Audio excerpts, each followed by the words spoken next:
करण्याचं काम हे या ठिकाणी आपल्या सरकारने केलं।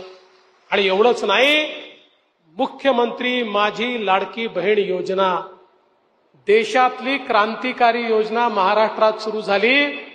आमच्या लाडक्या बहिणींच्या खात्यामध्ये पैसे जाणं सुरू झालं।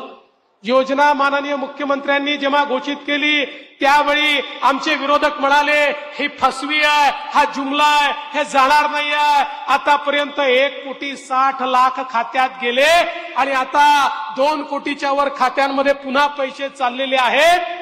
सगळ्या लाडक्या बहिणींच्या खात्यामध्ये पैसे जाणार आहेत।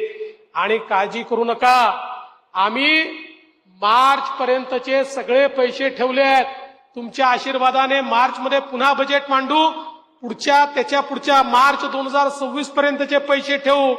शेवटी बजेटमध्ये 1-1 वर्षाचे पैसे ठेवता येतात, पण तजवीज अशी केली आहे काहीही झालं पुढचे 5 वर्ष ही योजना बंद होणार नाही, ही योजना सुरूच राहील। मी याकरता हे सांगतो, आता आमचे विरोधक रोज नवीन सांगतात, म्हणतात निवडणुकीनंतर बंद होणार। मग आदिवासी समाजात जाऊन सांगतात तुमचे पैसे लाडक्या बहिणींना देऊन टाकले, दलित समाजात जाऊन सांगतात तुमचे पैसे देऊन टाकले, शेतकऱ्यांमध्ये जाऊन सांगतात तुमचे पैसे देऊन टाकले। नाही, आम्ही आदिवासी समाजाचे पैसे केवळ आदिवासी समाजाकरता, दलित समाजाचे पैसे पै न पै दलित समाजाकरता, शेतकऱ्यांचे पैसे पै न पै शेतकऱ्यांकरता, हे सगळे पैसे खर्च करूनही त्याच्या व्यतिरिक्त पैसा उभा केला आणि आमच्या लाडक्या बहिणींना पैसा देतोय। आमच्या लाडक्या बहिणींना कोणाच्या दुसऱ्याच्या ताटातलं ओढून आम्ही या ठिकाणी देत नाही आणि म्हणूनच ही योजना आम्ही चालवतच राहणार आहोत, कोणीही आम्हाला थांबवू शकत नाही। पण यांची नियत कशी आहे बहिणींनो, हे लक्षात घ्या। काल परवा काँग्रेसचे एक माजी मंत्री म्हणाले आमचं सरकार आलं की आम्ही लाडकी बहीण योजना बंद करून टाकू।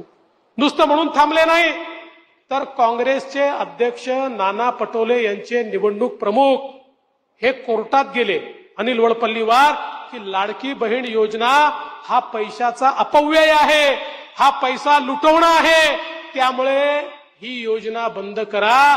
पण काळजी करू नका, तुमचे 3ही भाऊ माननीय मुख्यमंत्र्यांच्या नेतृत्वात काही झालं तरी देखील ही योजना बंद होऊ देणार नाही, हा शब्द तुम्हाला या ठिकाणी देण्याकरता निश्चितपणे आम्ही आलो आहोत।